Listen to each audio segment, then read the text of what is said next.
Asiantuntijavieraamme tänään on kenraalimajori EVP Pekka Toveri, joka toimi pääesikunnan tiedustelupäällikkönä vuoden 2020 loppuun. Hienoa, että pääsit studiomme, Pekka. Kiitoksia. Aiheita ovat tänään sodan kannalta ratkaisutaistelu Kiovasta, niin kuin sanoin, Venäjän pommitukset ja sen hurjat omat tappiot ja huolto-ongelmat. Puhumme myös Ukrainan panssaritorjunnan tehokkuudesta ja Venäjän armeijan jatkuvista ongelmista. Ja tietysti presidentti Putinin ikiomasta sodasta. Aikaa tässä vierähtää hyvinkin 40 minuuttia, eli lähdetään matkaan. Katsotaan ensin ajankohtainen tilannekuvaus, saadaan tähän kartta. Ukraina on syvässä sodan kierteessä. Mitä sä huomioit erityisesti tästä tilannekuvasta? No joo, Venäjällä on selkeästi tiettyjä tavoitteita. Yksi on tietenkin tärkeä Kiova, koska Kiova on Ukrainan hallinnon, talouden ja tällä hetkellä myös henkisesti sen puolustuksen keskus, niin se tietenkin halutaan ottaa haltuun. Toinen on sitten tietenkin tämä Donetskin ja Luhanskin alue, ja käytännössä he pyrkii varmasti ottamaan niin kuin ainakin pääosan tästä Dnieprin itäpuolisesta alueesta haltuunsa, ja näyttää, että se on niin kuin viittä vaille siinä tilanteessa, koska sekä pohjoisesta että etelästä he ovat pääsemässä murtoon, jolloin ukrainalaisten on pakko vetää joukot irti ja tuonne lähemmäs Dniepriä, ehkä jopa Dnieprin länsipuolelle. Kolmas on sitten tämä eteläinen rantamaa, eli täällä Mariupolissa käydään tiukkoja taisteluja, he haluavat maayhteyden tuolta Venäjältä tänne Krimille. Se Krimin vesikanavahan on jo hallussa. Ja kolmas asia on sitten tämä Odessa. Eli täältä halutaan jatkaa hyökkäystä, ottaa Odessa haltuun, koska sen jälkeen Ukraina on eristetty merestä, joka on tietenkin heidän kaupan ja teollisuuden ja kulutusten kannalta merkittävä asia. Eli näillä neljällä suunnalla he selkeästi pyrkii ratkaisuihin.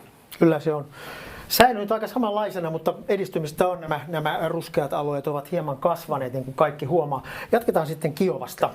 Pääkaupunki on tämän sodan tärkein näyttämö, niin kuin on monta kertaa todettu. Nähdäänkö siellä traaginen antautuminen ja tuho, vai nähdäänkö sittenkin Venäjän sotilaallinen fiasko? Miltä Kiovan lähitulevaisuus näyttää, Pekka? No, se näyttää huonolta. Kyllä venäläiset, se on kuitenkin melkein 3 miljoonaa asukkaan kaupunki. Toivottavasti sieltä on paljon saatu ihmisiä evakuoitu, mutta paljon siellä on varmasti vielä ihmisiä jäljellä. Semmoisen valtaminen on aina suuri ponnistus. Tarvitaan paljon joukkoja, suuret tappiot tiedossa. Sen takia Venäjä todennäköisesti pyrkii ensimmäisenä eristämään sen, saamaan tuolla lännessä, missä heillä on ollut paljon ongelmia, huolto-ongelmia ja iso ajoneuvorypäs, kun on satoja, jollei jopa tuhansia autoja kasassa eikä saada liikettä eteenpäin, niin halutaan saada syökkäys liikkeelle tässä lähipäivinä, eristää Kiova tuolta lännestä. Idässähän he on päässyt jo suhteellisen lähellekin 25 kilometrin päähän myös siellä kaupungin keskustasta. Joo. Ja pyritään siellä kanssa saamaan Saartorengas kuntoon tuonne Dnieprille asti, ja kun kaupunki on sitten kunnolla eristetty, niin sen jälkeen sitten he on jo kerran yrittänyt tämmöistä, voi sanoa, kaappauksen omasta hyökkäystä. Eli siinä heti sodan alkuvaiheessa niin tehtiin aika rohkea röyhkeä Patanan maahanlasku sinne Antonovin lentokentälle sinne luoteispuolelle kaupunkia. Ja ajatuksella, että sitten kun lentokenttä on halussa, sinne tuodaan maahanlaskujoukkoja lisää, siitä ajetaan suoraan Kiovan keskustaan. No, maahanlasku lyötiin, toista porrasta ei saatu paikalle ja taistelut on juuttunut. Eli ei välttämättä enää yritetä semmoista röyhkeitä tunkeutumista tänne keskustaan, koska ukrainalaiset on varustautunut puolustukseen. Eli nyt sitä sitten ruvetaan kuluttamaan sitä kaupunkia, ruvetaan korttelilta käyttämään sinne epäsuoraa tulta ilmahyökkäyksiä, kunnes toivotaan, että ukrainalaiset antaa jossain vaiheessa periksi ja pykälältä mennään kohti sitä keskustaa. On puhuttu jopa Venäjän sotadoktriinista, joka tarkoittaisi raskasta ja tuhoisaa pommittamista ennen kuin tehdään tämä valtausyritys, niin kuin äsken mainitsit. Onko tämä oikeasti Kiovankin kohtalo?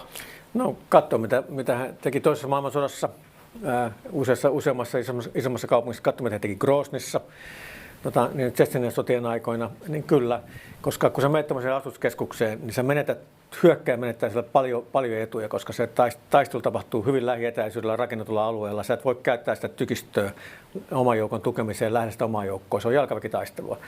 Ja ukrainalaiset on jo osoittanut, että he on jalkaväkitaistelussa, taktisessa taistelussa, niin aika hyviä, parempia kuin venäläiset monessa suhteessa. He tuntee sen kaupungin, he tuntee alueen, niin ne tappiot olisi tosi kovat. No nyt on ollut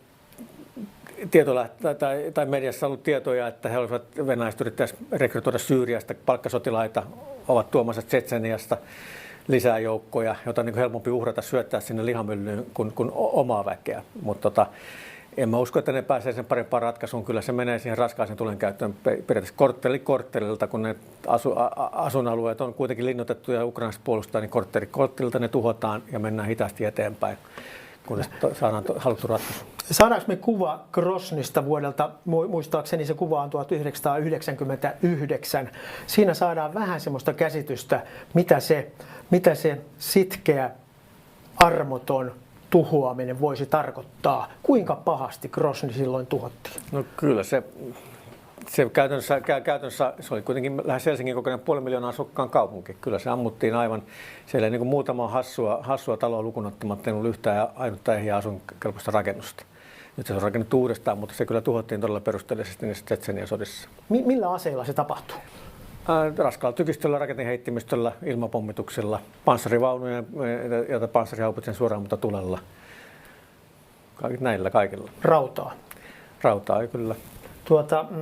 Onko se periaate sitten se, mihin jo viittasitkin, että sen jälkeen sitten se vallataan, marssitaan sinne kaupunkiin, mutta sitkeät kaupunkitaistelijat saattaa olla siellä vielä rauniossa? Kyllä joo. Kysymys on siitä, että kuinka hyvin se saarto pitää, koska puolustajalta kuitenkin sitten rupeaa loppumaan A-tarvikkeet ja elintarvikkeet ja kaikki muut. Se siinä yleensä ensimmäisenä tulee vastaan, ei se, että saataisiin tapettua ne kaikki puolustajat, mutta niille puolustajille ei ole enää välineitä, millä ne pystyisi taistelemaan, jos se saarto pitää.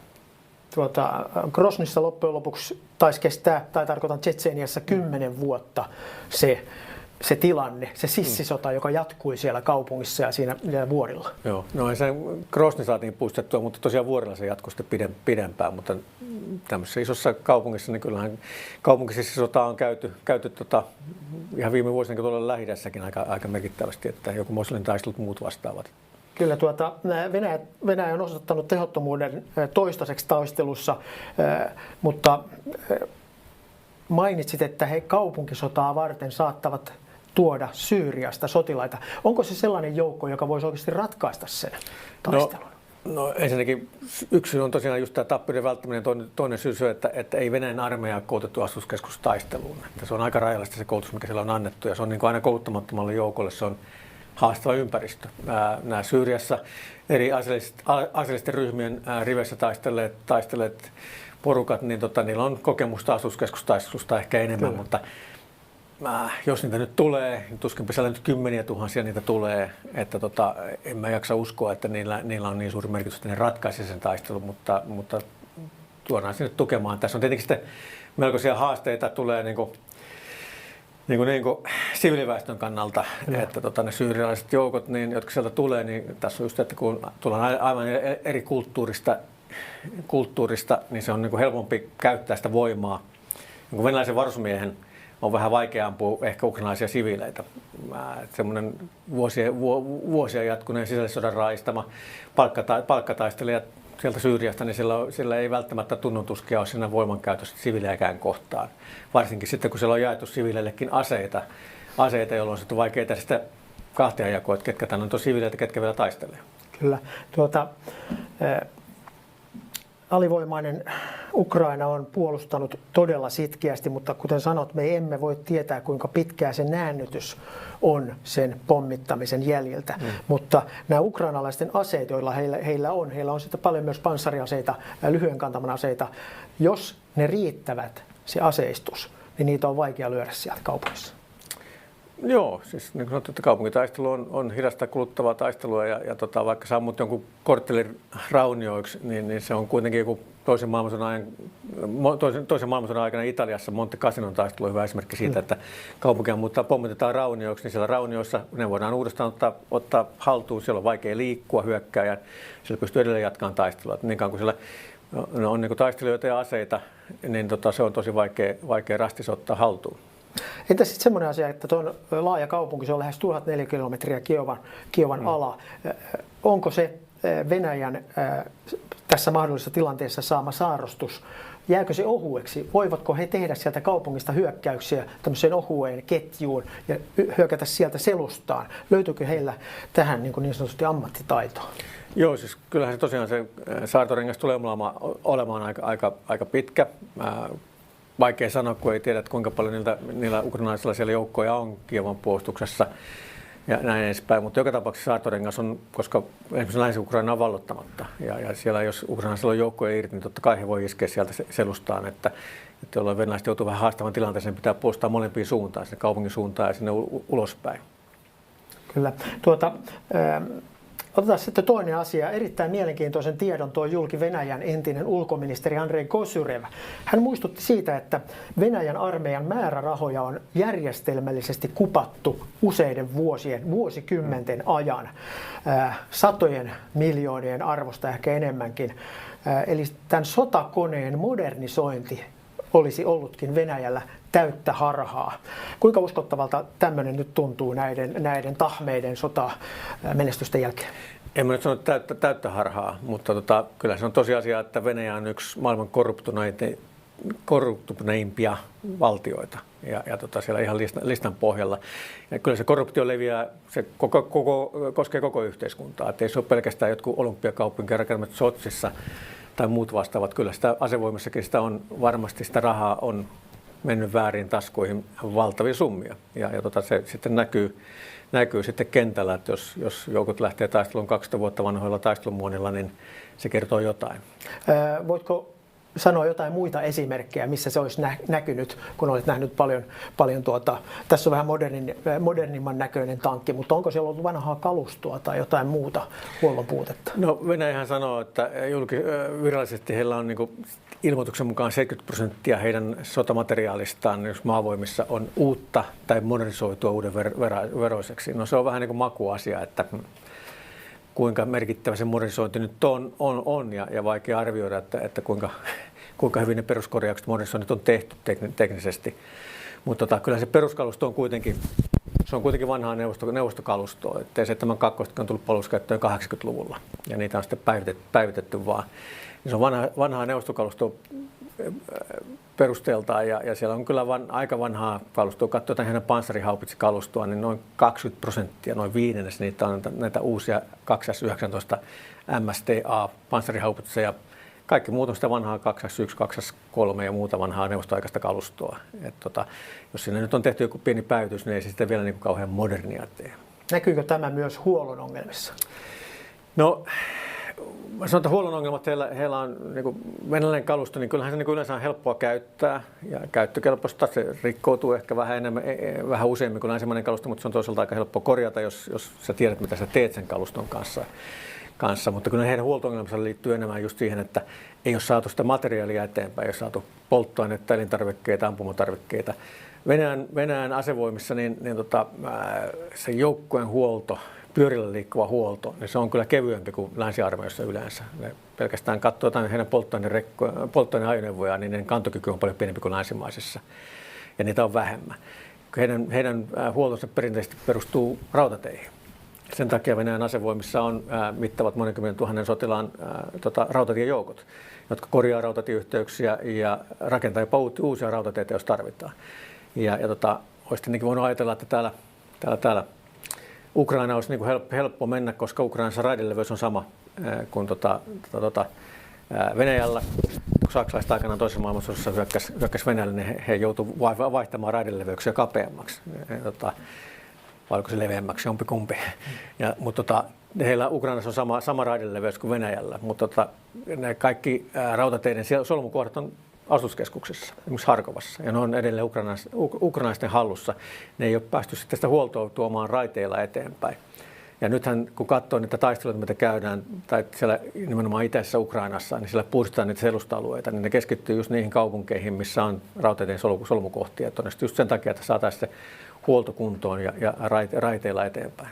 Onko nähtävissä, että ukrainalaiset ovat ottaneet nämä polttoainekuljetukset erityiseen huolella maalitauluiksi? No kyllähän siellä on niin kuin mediassa, sosiaalisessa mediassa, niin Ukrainan puolustusministeriö on kehottanut kansalaisia, että älkää yrittäkö hyökätä niitä selustassa olevia tankkeja vastaan, vaan niitä polttoaineneuvoja vastaan nimenomaan, että molotovia, kun ne tulee kaupungille ja pitää muuta vastaavaa.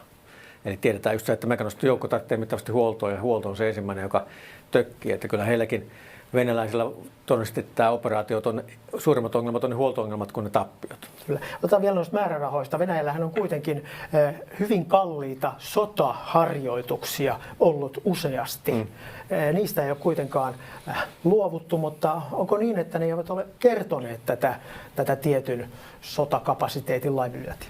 Joo, no kyllähän se mikä heillä on varmasti kunnossa, on tämä johtamisjärjestelmät. Että silloinkin, kun Neuvostoliiton aikaan, kun rahat oli lopussa, niin sitä johtamisjärjestelmää pidettiin yllä, että pystytään puhumaan eri johtoportaiden kanssa keskenään ja johtamaan joukkoja. Se sitten, että mitä siellä kentällä tapahtuu, niin kun katsoo esimerkiksi näitä suurissa Saabat-harjoituksissakin, niin siinä on aina lopussa sellainen iso taistelunäytös, missä ammutaan, niin kyllä ne on semmoisia, nimenomaan näytöksiä. Se, mitä niin kuin lännessä pyritään ja meilläkin pyritään enemmän, että olisi vapaita kaksimuotoisia harjoituksia. Että on A-puoli ja B-puoli ja ne toimii toisiaan vastaan ja siellä komentajat ja johtajat ja päälliköt saa päättää itse, miten toimitaan, jolloin niin kuin tilanteet on ennalta arvaamattomia ja se joudut joustavasti ottaa ne huomioon. Venäjällä se on ollut aika paljon sovittua sotapeliä. Ja nämä kovapanosammunatkin on just tämmöisiä näytöksiä, että ei ne kerro sitä välttämättä, miten taktisella tasolla ne komentajat osaa toimia. Joo, onko se korruptio mennyt oletettavasti myös sellaiseksi, että sotaharjoitusten tulokset ja raportit niistä on peiteltyjä? Kyllä se on muistuttanut hyvin pitkälti semmoista vanhaa neuvostomentaliteettia, että annetaan tosiaan hienoja tilastoja, että olemme tänä vuonna pitäneet 2376 harjoitusta ja blää blää blää, mutta ei ne tosiaan välttämättä kerro sitä sisällöstä ja sitten kuinka rehellisesti siellä sitten kerrotaan sitten ylemmille johtoportaille niitä haasteita, mitä meillä on. Ja tämähän niin kuin venäläiset kuitenkin joutuu elämään sen neuvostoperinteensä kanssa ja Neuvostoliitossa niin periaate oli, että jos et tee mitään, niin et todennäköisesti tee virhettä, joten älä tee mitään. Eli alijohtajat, rykmenttikomentajat ja muut, niin ne odotti aina, että ylempää käsketään. Ja kun taas lännessä on aina lähdetty siitä, että joukkueen johtajasta, 30 miehen johtajasta lähtien, kaikkien pitää ajatella omilla aivoillaan, reagoida tilanteeseen, käyttää etuhyödykseen, jos joku tämmöinen tilanne löytyy. Ja nyt venäläiset on viime vuosina yrittänyt kehittää koulutustaan siihen, että niillä on havaittu, että on enemmän vapaita kaksipuolisia harjoituksia pataljona vastaan pataljoona ja pyritty niin kopioimaan länsimaisia malleja, mutta sen kulttuurin luominen, että upseerit uskaltaa ottaa riskejä, tietäen, että sitä ei rangaista, jos se ei menekään kunnolla, niin sen kulttuurin luominen kestää vuosikymmeniä. Ei se tapahdu niin kuin hetkessä. Ja siitä nyt näkee täällä, että ei kauheasti niin kuin, siellä joutuu armeijan varakomentaja menee etulinjaan selvittämään liikenneruuhkaa ja sitten joutuu tarkkaan pyön ammuttavaksi, niin kyllä se on siitä, että siellä pitää olla paikan päällä käskemässä sitä porukkaa, kun muuten ei tahdo tapahtua aina. Kyllä. Tämä on tämä ydinkysymys. Se on tiedetty, että öljy- ja kaasurahaa on siirretty satumaisia summia Putinin itsensä, hallinnon, oligarkkien tileille ja huvijahteihin ja linnoihin, mutta voidaanko ajatella, että Putin on oikeasti pidetty tietämättömänä tästä, että asevarustelu ei ole saanut sille kuuluvaa budjetin osuutta? No kyllä mä uskon, että Putin varmaan, kun itsekin on kerännyt aika mittavan omaisuuden, niin tietää kyllä, miten nämä hommat menee. Että kaikki raha ei mene sinne minne pitäisi. Mutta se, että mikä on se asevoimien todellinen tilanne, niin tämmöisessä diktatuurissa nyt ei ole tapana kertoa ikäviä uutisia pomoille, vaan se lähtee niin kuin ihan sieltä pohjalta asti. Jokainen, kun siellä hallinnossa sun ura ei ole niin paljon kiinni siitä, että kuinka taitava sä hyvin sä hoidat hommassa, vaan siitä, että mitä sun pomo tykkää susta. Niin silloin sille pomolle ei välttämättä kerrota niitä ikäviä asioita, vaan kerrotaan vaan positiivisia juttuja.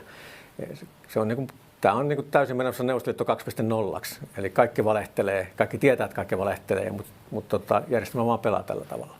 Ja valitettavasti, mutta näyttää, että se sama henkeä sitten on vähän niin kuin asevoimissakin siellä ylemmässä johdossa. Että ihan realistisilla arvioilla ei tehdä näitä hommia. Voiko tässä ihan ronskisti vetää se johtopäätöksen, että Putin tosiaan luuli ratsastavansa uljaamalla sotaratsulla, kuin näistä ratsastikin tuon rajan yli? Kyllä varmaan. Just aliarvioitiin se vihollinen, kuvittelin, että uskottiin sitä omaa propagandaa. Ne on fasisteja, pelkureita. Zelenski ottaa ensimmäisen lentokoneen Amerikkaan ja pakenee paikalta ja niin edespäin. Ja sitten kun näin ei käynytkään, niin tuli ikävä yllätys. Eli propagandan ja faktan ero on huomattava ja se pitäisi tiedostaa. Kyllä, ei pitäisi uskoa niitä omia puheita niin paljon. Hyvä. Otan vielä tästä aiheesta. Yhdysvaltain Viron joukkojen komentaja kenraaliluutnantti Harem sanoi, että olen huomannut, että tämä mahtava armeija ei olekaan niin mahtava. Pekka Toveri, olet aiemmin sanonut, että Venäjän sotakone ei ole niin massiivinen kuin on pidetty itsestään selvänä. Mikä on esimerkiksi tällä hetkellä tilanne Suomen itärajalla, sen Suomen itärajan itäpuolella? No kyllä, se aika rauhallista, että meillä on käytännössä siinä on Kannakselta pohjoiseen niin on 3 maavoimien prikaatia ja 1 merijalkaväkiprikaati. Ja heidän tavoitteena on, että kukin prikaati pystyy asettamaan 2 tämmöistä pataljonan taisteluosastoa liikekannalle, koska he ei pysty niin prikaatia kokoamaan sitten rauhanajan joukosta. Eli maksimissaan puhuttaisiin 8 taisteluosastosta. Se alakurissa oleva 80. moottorijalkaväkiprikaati, se ilmeisesti ei ole vieläkään valmis, että siellä ei varmaan tähän päästä. Puhutaan sitten 6-8 taisteluosastosta, niin todennäköisesti ne kaikki on lähetetty sotaan, että siellä ei varuskunnat tyhjiä, siellä on edelleen nuoremman sapumiserän varusmiehiä ja varmaan kouluttajahenkilökuntaa ja huolto- ja ylläpito- ja varuskuntaelimiä ja näin edespäin. Usein niin tuhansia ihmisiä, mutta ei siellä niin sellaisia taisteluvalmiita joukkoja, jotka heti saadaan liikkeelle, niitä ei enää kauheasti siellä ole. Siis kaikki nämä 3 varuskuntaa. Täällä ylhäällä, siis sieltä Ukrainasta katsottuna, täällä ylhäällä on myös 2 NATO-maan, eli Norjan raja ja Viron raja. Tarkoittaako tämä sitä, että Putin ei aidosti olekaan huolissaan Naton hyökkäyksestä, kun hän voi tavallaan jättää NATO-maiden rajat täysin vaille suojausta? Joo, kyllä tämä samaten kaukoidessa sieltä Peringinsalmen rannalta niin revitään kanssa joukkoja tänne, että joo, kyllähän tämä narratiivi NATOsta, joka suunnittelee hyökkäystä, niin se on vale, joka kerrotaan omalle kansalle, että saataisiin perusteltua, minkä takia meillä pitää olla niin tiukka kuri ja vapauksia pitää rajoittaa ja aseistuksia ja turvallisuuteen pitää laittaa rahaa, koska on mukamassa tämä uhka. Kun tosiasiassa Putin tietää ihan hyvin, että ei NATO ole hyökkäämässä mihinkään. Ei ole edes aseellisesti sekaantumassa Ukrainan konfliktiin.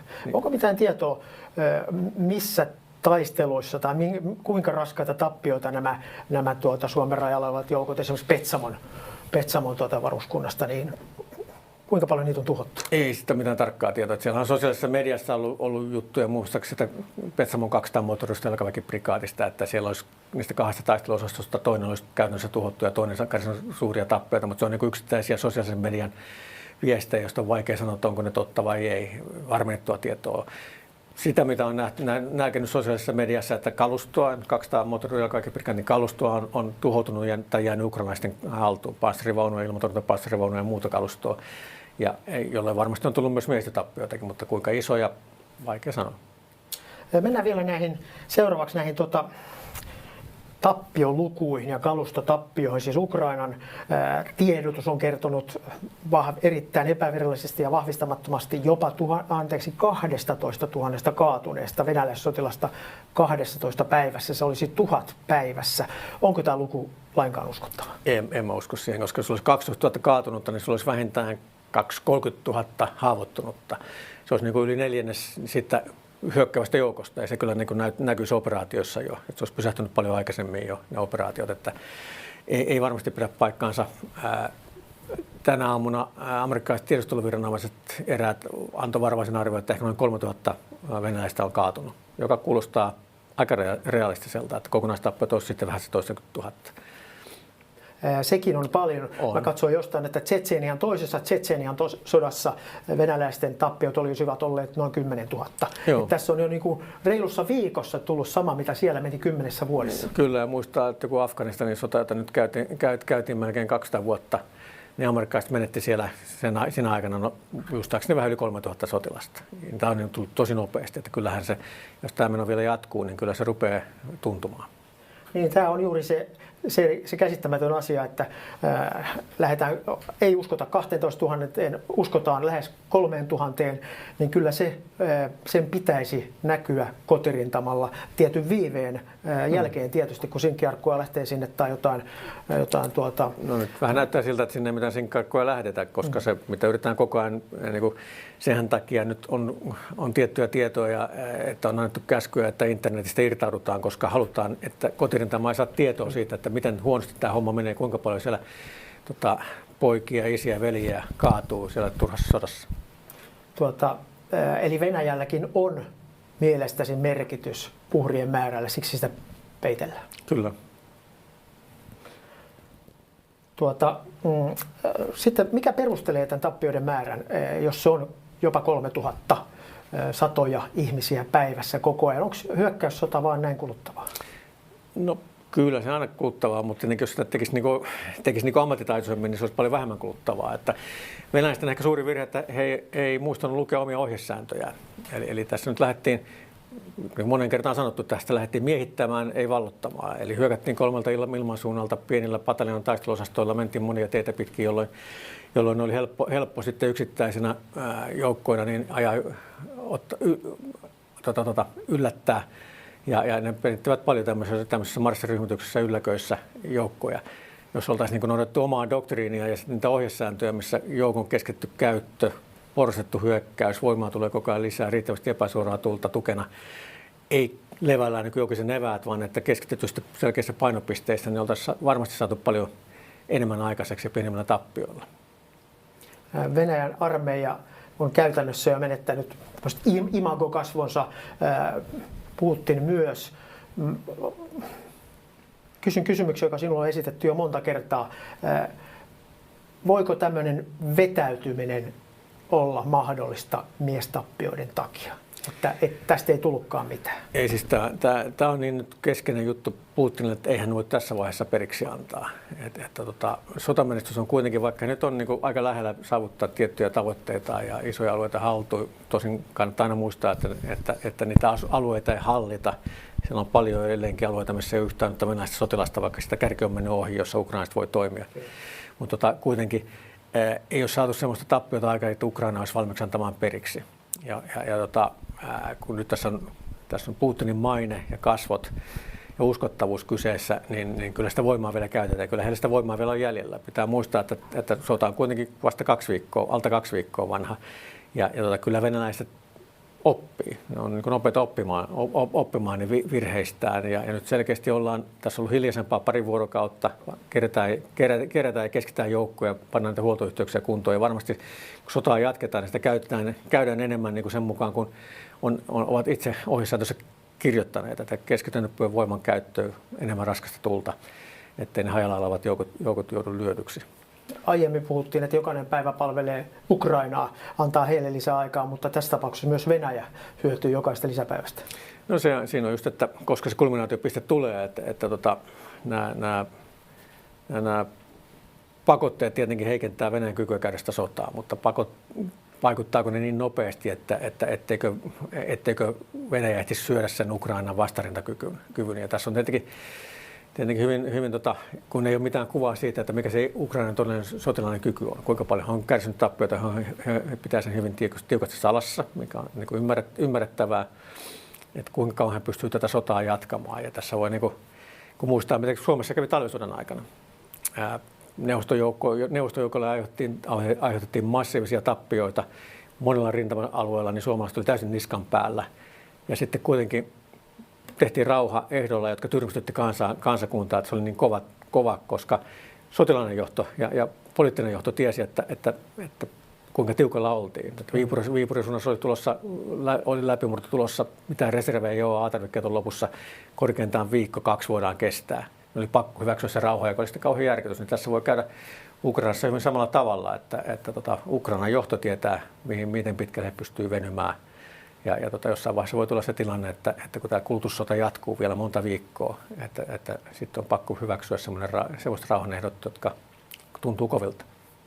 Ota yksi yksityiskohta. Ukraina väittää jälleen tappaneensa korkea-arvoisen venäläiskomentajan kenraalimajori Vitali Gerasimovin lähellä Harkovaa käydyssä taisteluissa. Viime viikolla uutisoitiin tarkka-ampujan luodin löytäneen kenraali Andrei Suhovetskin.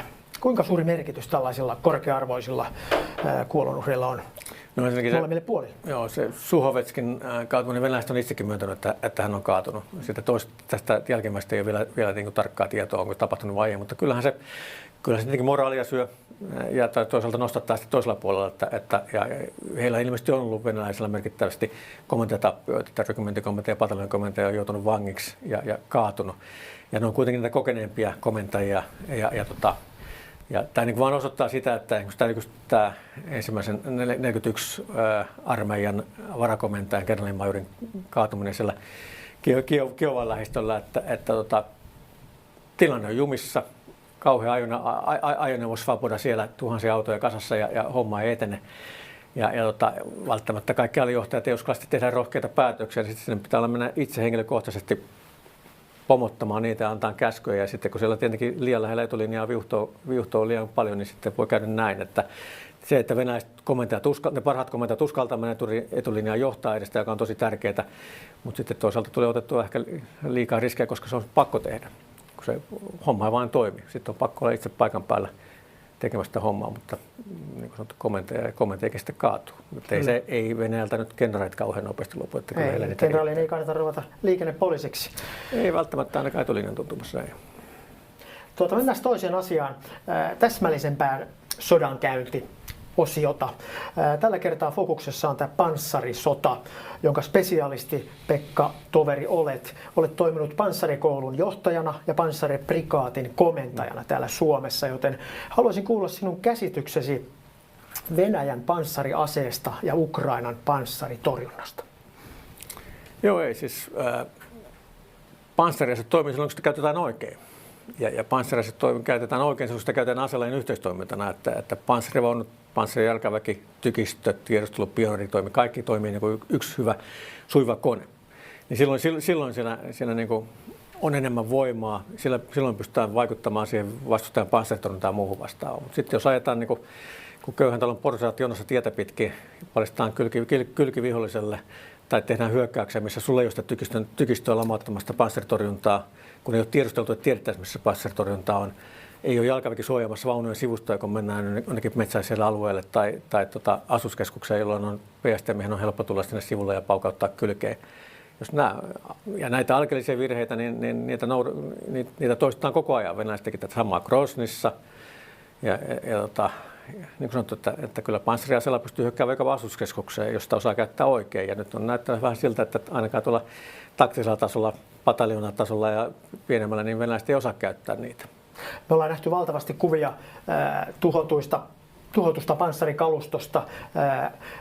Kysynkin tavallaan tämän äskeisen jatkoksi, että ovatko nämä 12 ensimmäistä päivää tästä sodasta, ovatko ne muuttaneet käsitystäsi opeista, jota panssarisodasta modernissa olusuhteissa? Se on vahventanut mun käsitystä siitä, että jos sitä käytetään oikein, niin ei ole mitään hätää. Jos sitä käytetään väärin, niin sitten tulee pahasti tappioita. Ja tämä on niin kuin nähty kaikissa sodissa niin kauan kuin panssarivaunuja on ollut. Täällä nyt ei ole esitetty mitään semmoisia uusia aseteknologioita, jotka niin kuin game changereita, jotka muuttaa sitä tilannetta.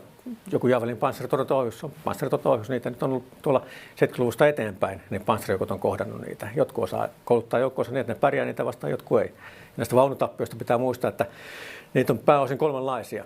Yksi on, että suorassa asevaikutuksessa ukrainalaiset tuhoavat niitä vaunuja. Sitten on paljon vaunuja, jotka on jouduttu hylkäämään, kun polttoaine on loppunut. Huolto on pettänyt. Ja sitten on paljon vaunuja, jotka niin kuin tämä on juttunut kiinni. Siellä on kuitenkin pehmeätä maastoa ja se on niin kuin tyypillistä panssarivaunutaistelussa, että jos sillä on niin kuin vihollinen tulittaa, pitää mennä luukut kiinni, ollaan maastossa, mitä ei tunneta, niin kiinnijuttumisia tapahtuu. Ja sitten jos joku ei koulutettu siihen, että nopeasti suojataan hinausvaunu paikalle tai naapurivaunu hinaa sen kiinnijuttuneen irti, niin sitten se jää näin. Että kyllä toisen maailmansodan taistelujen aikana Länsi-Euroopassakin niin 10% vaunutappioista oli kiinnijuttumisia. Että vaikka on telat alla, niin tuntemattomassa maastossa, varsinkin pehmeiseen vuoden aikaan, niin näitä tapahtuu. Voisitko avata sitä, että kuinka tuonne etenevä panssarikärki, kuinka se tuhotaan tämä niin kuin panssaritorjunnan silmin, kun on oikeat miehet asialla, oikeat aseet asialla? No se tosiaan riippuu ihan täysin sitä vastustajan taktiikasta. Että venäläiset on nyt aika usein ne on joutunut yllätetyksi, että on tultu ehkä peitteisessä maastossa, katsoa noita kuvia teidän suunnassa.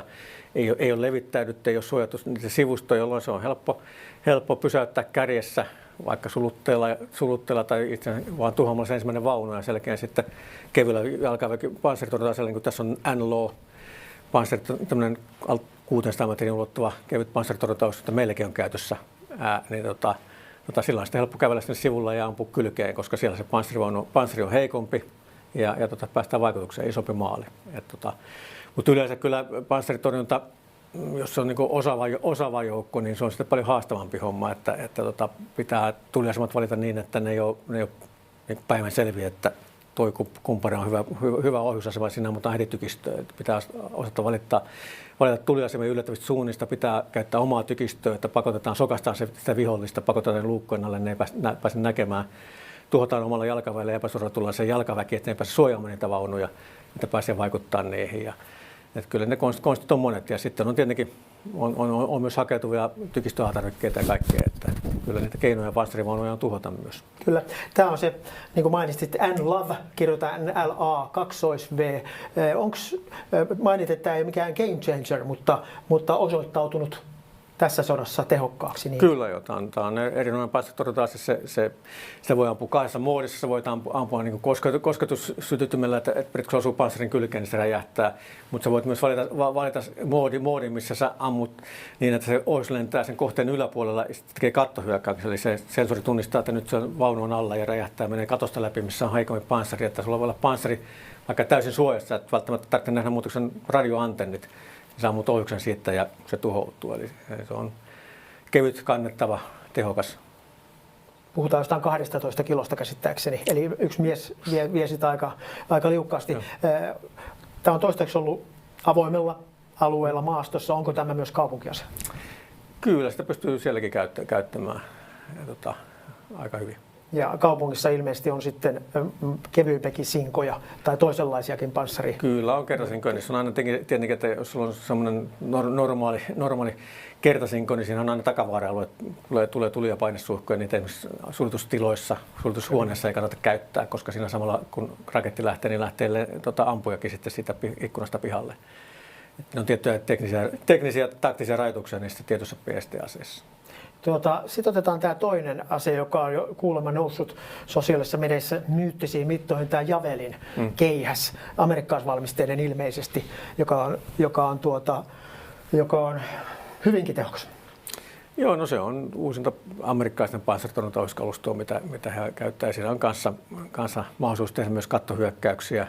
On siinä sinänsä tehokas väline, mutta niin kuin sanottu, että ei se mikään myyttinä se sinällään, se on panssaritorjuntaohjuksen meillä on käytössä oleva panssaritorjuntaohjus 2000, niin on melkein vastaava ja ihan yhtä tehokas. Se on siitä käyttäjän taidosta kiinni, että miten se osaa käyttää sitä, miten hyvin se panssaritorjuntataistelu liitetään siihen muiden aselajien toimintaan. Onko ukrainalaisilla panssaritorjunta-aseita niin sanotusti tarpeeksi? No kyllä sieltä ulkomailta on saatu mittavasti tukea, että just jossain näin otsikon en ehtinyt lukea kyseistä artikkelia Washington Postissa, mutta sanottiin, että 17 000 panssaritorjunta-asetta erilaista on tuotu ihan näistä kertasingoista, mitä meilläkin on niin kertalaukasta ja pois, niin aina sitten näihin javelineihin, jotka on vähän kehittyneempiä aseita. Tämä 12 000 kaatuneen venäläisen luku on varmastikin liioiteltua. Kuinka uskottava on luku, että siellä on 1300 taistelupanssarivaunua? Mä sanoisin, että tässä voisi hyvinkin olla lähempänä totuutta. Siis ei välttämättä tuhottu, mutta venäläiset on menettänyt polttoaineen loppumisen kautta, kiinnittämisen kautta ja sen jälkeen ne on päästy tuhoamaan. Mutta kyllä se voisi olla, niin kun katsoo vielä pelkästään sosiaalisessa mediassa olevaa materiaalimäärää, siellähän jotkut ihmiset on laskenut näistä eri videoista muista, pyrkinyt varmentamaan, niin kyllä puhutaan varmasti sadoista vaunuista. Kyllä. Tässä on Ukrainan lähteiden ilmoittamat Venäjän menetykset, niin siinä on tosiaan tuo 300 tankkia ja siellä on niin yli 1000 tämmöistä miehitettyä panssaroitua ajoneuvoa, sun muita tuhottuina ja menetettyinä. Onko nämä oikean suuntaisia nämä luvut? Yllättävätkö nämä? No kyllä mä sanoisin, että siinä on aina joku kerroin, kun kerrotaan vihollisen tappioita sodassa, mutta ei se kerroin välttämättä kauhean iso tässä tapauksessa. Mutta toisaalta pitää muistaa, että on sitä siellä kalustoakin, että jos näissä 120 taisteluosastoa plus ne kaikki aselajien osat, mitä siellä on, tykistöä, pioneeria ja muuta vastaavaa, niin jos nämä pitää paikkaa, ne edustaa ehkä vähän yli 10% sitä kalustomäärästä.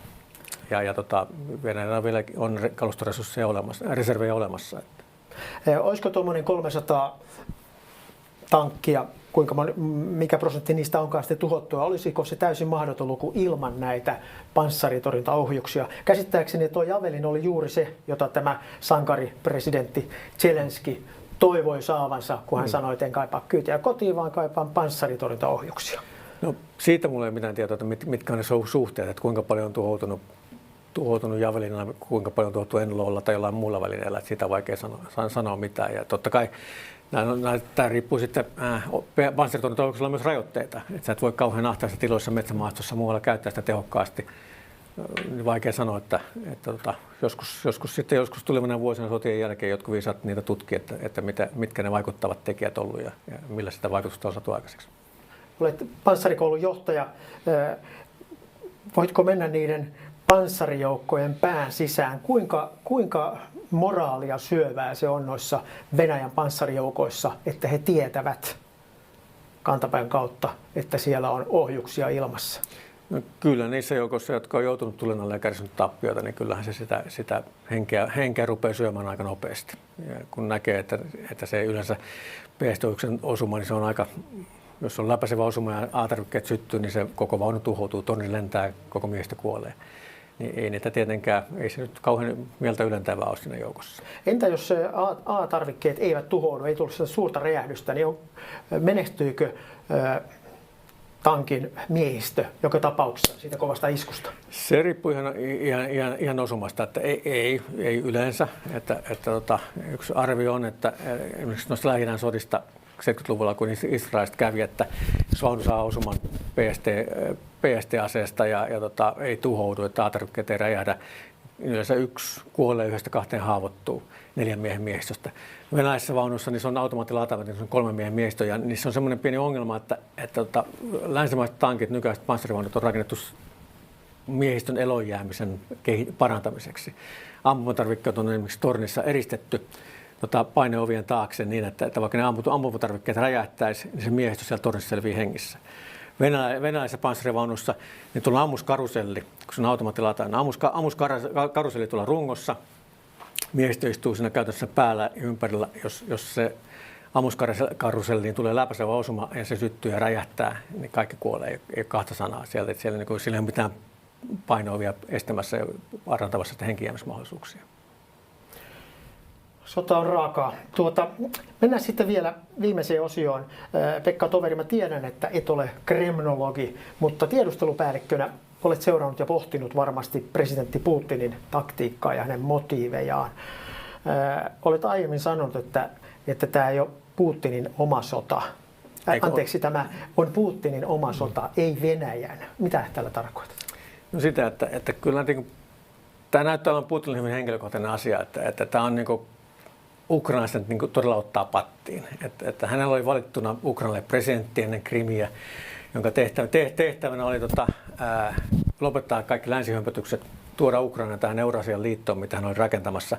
Ja ukrainalaiset kehtas tehdä vallankumouksen ja heittää presidentin pois. Ja sitten kun hän kosti sen ottamalla Krimiin ja aloittamalla sodalla Itä-Ukrainassa, niin on 8 vuotta kehdannut taistella häntä vastaan, eikä antanut periksi.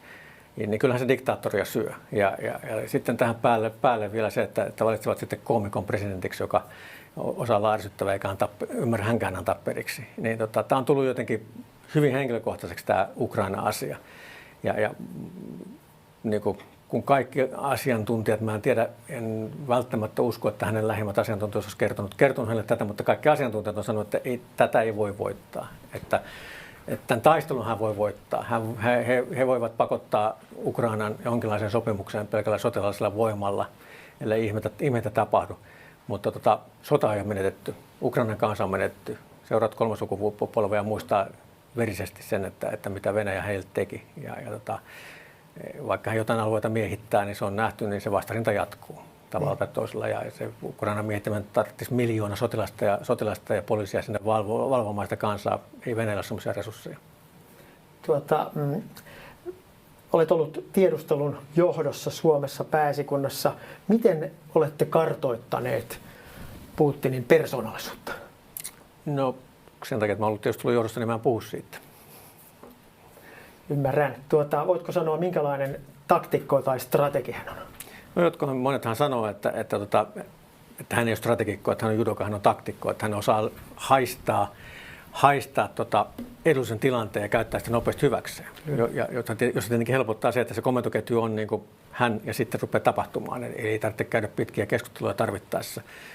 Tämä komiteatyöskentely, vaan hommat lähtee etenemään. Ja sillä hän on menestynyt. Hän on siis niin kuin tähän asti niin kaikki, mitä hän on tehnyt, on mennyt enemmän tai vähemmän niin kuin heleilusti. Joku Syyriassa Assadin tukeminen tai just Krimin valtaus ja lännen hajottaminen. Nämä kaikki on mennyt hänelle juuri niin kuin hän on niin kuin nähnyt. Ja tästä tulee tietenkin tulee just se harha, mikä diktaattorille usein tulee, kun sä oot 20 vuotta ollut hommissa ja sulla on mennyt aika hyvin nämä hommat. Tulee se, että sä osaat kaiken, sä tiedät kaiken. Onko tämä menestys tullut hänelle tavallaan yllätyksenä itselleen? No, kyllä varmaan, kun hän aikanaan niin kuin vähän niin kuin melkein vahingossa sen takia, että oli riittävän harmaa huomaamaton ja kukaan ei arvioinut uhkaavaksi, niin pääsi presidentiksi. Ja sitten kuinka hän lähti viemään tätä asiaa eteenpäin, niin kyllä se varmaan jossain vaiheessa on istunut siellä datsassansa ja ottanut vodkapaukkuja ja ihmetellyt, että ei voisi uskoa, että näin hyvin meni, mutta näin hyvin on mennyt. Putin on kuitenkin KGB:n eversti. Käsittääkseni eversti, sitä ei pidä unohtaa. Hän on siis KGB-kouluttama, nuorena ollut arkaluontoisissa tehtävissä, muun muassa DDR:ssä. Mitä tämmöinen KGB-ajatusmaailma tekee ihmiselle? Ohjaako se häntä nyt loppuelämän? Kyllä se varmaan on, niin kuin, että ollaan aika vanhaharhaisia, epäileväisiä ja kun koko elämä niin kuin nuori ikä oli sitä, että länsi on uhka ja länsi pitää voittaa ja ne yrittää vaan tehdä heidän kannaltaan huonoja asioita, niin kyllähän siitä jää se helposti sellainen piintymä, että se länttä vastaan tässä kamppaillaan, vaikka suurimmat uhat heillä tulee kyllä etelästä ja idästä pitkällä aikajänteellä kuin lännestä, mutta sitä on jäänyt niin kuin jumi päälle. Tämä on se kohta ja ollaan epäuloisia ja sitten on se hyvä veliverkosto, että kun katsoo kaikkia näitä hänen lähimpien neuvonantajia, niin Šoigua lukuun ottamatta, ne on käytännössä kaikki entisiä KGB-ihmisiä, joka tietenkin on rupeainen haaste, koska ne kaikki rupeainen 70 kohta. Että tässä käy ihan niin kuin Neuvostoliitossa, että johto on semmoista tosi vanhaa, mutta vanhaa kuitenkin. Mainitsit äsken, että Putin ei aidosti pelkää Naton hyökkäystä. Mitä hän pelkää? Pelkääkö hän maansa sisältä demokratiaa tai jotain vastaan? Kyllä, koska koko tämä kleptoratia perustuu siihen, että kansa on kurissa, jolloin hänellä on mahdollisuus jakaa sitä kansallisomaisuutta oligarkille silovikeille ja kerätä sitä itselleenkin. Ja sehän se kun Natossa on, että Naton jäseneksi pääseminen edellyttää sitä, että hyväksytään nämä läntiset oikeusvaltioperiaatteet. On toimiva oikeusvaltio, on demokraattinen järjestelmä, säännölliset vaalit, korruption vastainen taistelu ja muu vastaava. Ja sitten kun nämä täytetään, niin sitten on mahdollisuus päästä pikkuhiljaa jäseneksi. Niin kyllähän se ajatus, että 40 miljoonaa slaaviveliä saisi tämän kaiken tuossa 600 kilometriä Moskovasta, niin siinä on se vaara, että ne omat 150 miljoonaa kansalaista rupeaa kysymään, että miksi noi sen sai, mutta miksi meistä saada. Ja tämähän se uhka on. Niin kuin, hän haluaa suojella omaa regimiä, omaa asemaansa. Siihen tämä on kaikkein tärkeintä. Siinä onkin pelkäämistä. Hän on pian 70-vuotias, tänä vuonna ilmeisesti täyttää. Kuinka vääjäämätön, mainitsit äsken tämän iän, kuinka tämä vääjäämätön fakta vaikuttaa häneen? Oliko hänellä kiire tehdä nyt se hyökkäys vielä, kun hän on voimiensa tunnossa tai jotain vastaavaa? No ensinnäkin tietenkin vaikea arvioida, että hän niin kuin venäläisen miehen keski-ikä tällä hetkellä on elinajanodotteen 66,5 vuotta. Mutta hän nyt saa varmaan parasta lääkintähuoltoa, mitä tuossa maassa voi saada. Vaikea arvioida kyllä nyt 70-80 pystyy vielä hän rationaalisesti toimimaan hyvin. Toki nyt siellä on tullut vähän huhuja, että hän on terveydellisiä ongelmia. Syöpää ollut tai jotain muuta vastaavaa, ehkä jopa Parkinsonin tauti, niistä nyt ei ole vielä niin varmennettua tietoa olemassa. Vaikea arvioida, että mikä se hänen toimintakykynsä on, mutta kyllä tässä kuitenkin, mä oon niin kuin sanoin useammassa tilaisuudessa, että tässä niin kuin 3 ikkunaa oli ikkunaa semmoista, jolloin voi käyttää hyväkseen, oli sulkeutumassa. Yksi on tämä sotilainen kyky, että heillä on niin kuin ylivoimainen valmius saada joukkoja liikkeelle paljon nopeammin kuin Natolla on. Sotilaista voimaltaan Venäjä ei parhaimmillaankaan ole lähellekään Naton sotilaista voimaa, niin kuin nyt on nähty Ukrainassa, mutta heidän valmiutensa aloittaa sota oli paljon parempi. Ja samalla heillä oli tietyllä kapealla sektorilla, esimerkiksi jossain hypersoonisissa aseissa, niin teknologinen ylivoima. No nyt nämä on sulkeutumassa. Naton valmius paranee koko ajan. Yhdysvallat on satsannut miljardeja valmiuden kohtamiseen Euroopassa. Ja Yhdysvallat on satsannut miljardeja oman hypersoonisen aseensa kehittämiseen ja torjuntajärjestelmän kehittämiseen. Niin muutamassa vuodessa tämä sotilainen etu on menetetty. toinen tekijä on sitten tämä kaasuase tai hiilivetyjen käyttäminen, eli tämä taloudellinen vipuvarsi, millä voitaisiin Eurooppaa kyykyttää. Niin jollain 10 vuoden aikajänteellä voitiin katsoa, että Euroopan riippuvuus hiilivedyistä vähenee, jolloin se vipuvarsi heikkenee ja nyt tämä todennäköisesti tulee tapahtumaan paljon nopeammin. Ja kolmantena on sitten just tämä oma henkilökohtainen suorituskyky, että kun hänellä kuitenkin on selkeästi joku visio siitä Neuvostoliiton ajosta jäänyt, että Venäjän suuruudesta ja siitä etupiiristä, mikä heille kuuluu, jota hän haluaa tehdä, niin kyllä tässä varmaan rupesi nämä ikkunat pikkuhiljaa sulkeutua, että nyt rupeaa olemaan se aika, että nyt pitää käyttää se tilaisuus hyväkseen, koska pari vuoden kuluttua voi olla liian myöhäistä. Se on mielenkiintoinen aikaikkunateoria. Vielä, et mainitse hänen persoonallisuudestaan sen tarkemmin, mutta häntä on pidetty hulluna tai tyhmänä. Sehän ei tietenkään pidä paikkaansa. Hän on varmasti hyvin rationaalinen omassa logiikassaan. Onko hänellä tällaista logiikkaa, jota voisimme ennustaa, miten tästä päästään eteenpäin? No, tässä on se just on, että ei varmasti ole hullu. Ei tuohon asemaan pääse ihan hulluna. Hulluksi, että koska sun pitää olla tosi ovella ja juoni, että sä pääset nousemaan tuollaisen asemaan. Demokraattisessa maassa se on paljon helpompi päästä hullunkin valtaan kuin tuommoisessa järjestelmässä. Mutta se on just, että yksinvaltian logiikka on ihan erilainen kuin normaalin demokraattisessa maassa asuvan ihmisen tai poliitikon logiikka. Et se, mikä kaikki lähtee kuitenkin sitä omasta edusta ja tai niiden omin ideoiden viemisestä. Joku Saddam Hussein on hyvä esimerkki. Hänkin oli ihan fiksu ja sen alussa meni kaikki hyvin, mutta sitten tuli just näitä, että aloitettiin sota Iranin kanssa, joka meni huonosti. Menettiin kasvot käytännössä, vaikka totta kai omalle kansalle myytiin suurena voittona. No mitä sitten tehdään? Sitten pitää löytää joku pienempi, joka kimppuun hyökätään. Hyökättiin Kuwaitin kimppuun.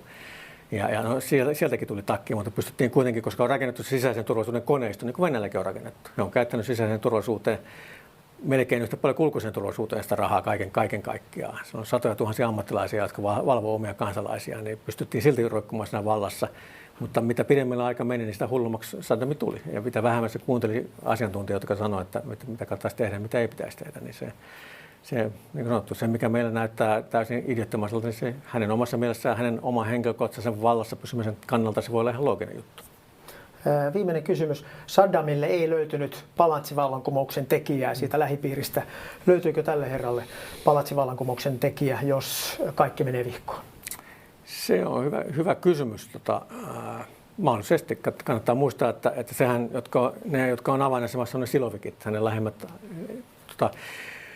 lähemmät avustajansa, joilla on se turvallisuustausta tai jotka ovat just näiden voimaministeriöiden tai turvallisuus- ja tiedustelupalveluiden johtajana, niin hehän siellä sitä käytännössä sitä valtaa pitävät hänen alaisuudessaan ja pyörittävät sitä koneistoa. Ja kannattaa muistaa, että näillä kaikilla on itse asiassa aika hyvä elämä. Että ne kaikki on pystynyt varastamaan 10 miljoonia kansallisomaisuutta. He on rikkaita miehiä, koska ne kaikki on miehiä. Heillä jollain Soikulla on eräiden tietojen mukaan arvio, että 30 miljoonan euron arvoinen Dacia, sitä nyt ei ihan normaalilla ministeripalkalla hankita. Niin heillä on paljon myös menetettävää. Sitten jossain vaiheessa, jos näyttää siltä, että kaikki on menossa, niin sitten varmaan niin kuin ollaan ehkä valmiita tekemään jotain. Että se, että on tällainen vastakkainasettelu ja pakotteet, niin ei heillä nyt vielä huonosti mene. Että he silti on Venäjällä, on silti vielä niin kuin vallassa, heillä on hyvä elämä. Mutta sitten jos joku rupeaa uhkaan tätä olemassaoloa, niin jos Putin alkaa uhkailemaan ydinaseella, mä oon niin aika varma, että vaikka Putin olisi valmis kuolemaan vetypommin iskussa, en jaksa uskoa, että on, niin ainakaan hänen läheiset alaisensa ei ole valmiita siihen, että ne varmasti puututtaisiin. Toinen on sitten, että jos asiat tosiaan lähtee menemään huonosti ja talous romahtaa, kansa rupeaa kärsiä nälkää ja näyttää siltä, että kansa lähtee kaduille, niin varmaan se voisi olla semmoinen kohta, missä puututaan, koska jos kansa lähtee kadulle ja valitsee uudet johtajat, niin se voi olla varma, että ne ei välttämättä niitä silovikkeja. Niin silloin on parempi iskeä ennen sitä, että silloin on itse valitsemassa sitä seuraavaa johtajaa.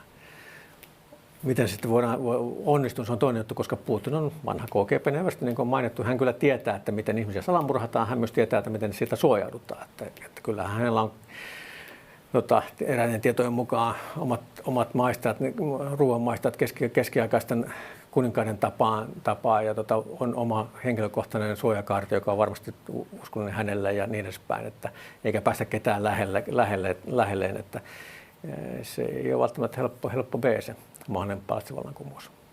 Vielä otan kiinni, kun mainitsit tuon ydinaseen käytön. Onko se teoriassa mahdollista, että se pystytään katkaisemaan tämmöinen järjetön poliittiselta taholta, eli häneltä lähtenyt ydinaseen käyttökomento siellä niin kuin yläketjussa?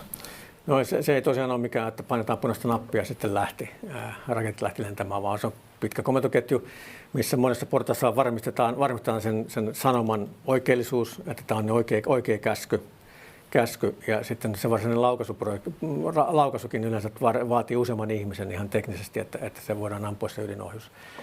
Ja siinä tarvitaan paljon ihmisiä sen prosessin toteuttamiseen ja siinä on niin mahdollisuus varmasti puuttua. Että tämä on vähän niin kuin julkisten lähteiden mukaan, niin Yhdysvalloissa, kun presidentinvaalit meni huonosti ja pelättiin, että Trump saattaisi yrittää aloittaa vaikka tehdä ydiniskun Pohjois-Koreaa vastaan, että saisi sodan ja poikkeustilaa ja voisi pysyä vallassa, niin silloinhan puolustusargumenttien neuvoston puheenjohtaja Kennedy Miller kuulemma kävi keskustelun edustajahuoneen puheenjohtaja Pelosin kanssa, jossa sanoi, että jos tämmöinen käskyn annetaan, niin sitä ei tulla toteuttamaan. Että sitten tullaan kongressilta hakemaan lupaa aloittaa sota, jota ei tietenkään tultaisi. Että se on tietenkin ihan eri asia, että jos tulee niin ydinaseisku, että sensorit kertoo ja nähdään, että nyt sieltä tulee kymmeniä ydinaseilta viholliselta, niin se vastaisku varmaan lähtee aika nopeasti ja kukaan näistä kyseenalaista, mutta jos pitää ilmoitetaan, että ammutaan ydinaseetonta valtiota vastaan, niin kyllä siinä sitten on niin harkinta-aikaa varmasti. Kyllä. Ja jos joku estäminen tapahtuu, niin se on oltava siellä yläpäässä käsittääkseni. No, kyllä uskoisin näin, että eihän ne ihmiset, jotka on siellä ohjussiilossa tai ydinsukellusveneessä, ei ne tiedä, mikä se tilanne on. Ne ei tiedä, ollaanko hyökkäyksen kohteena vai ei. He saa käskyä ja sitten rupeaa toteuttamaan. Kyllä siellä ketjun yläpäässä se pitää pysäyttää. Kiitos Pekka Toveri tästä valaisevasta tuokiosta. Kiitoksia.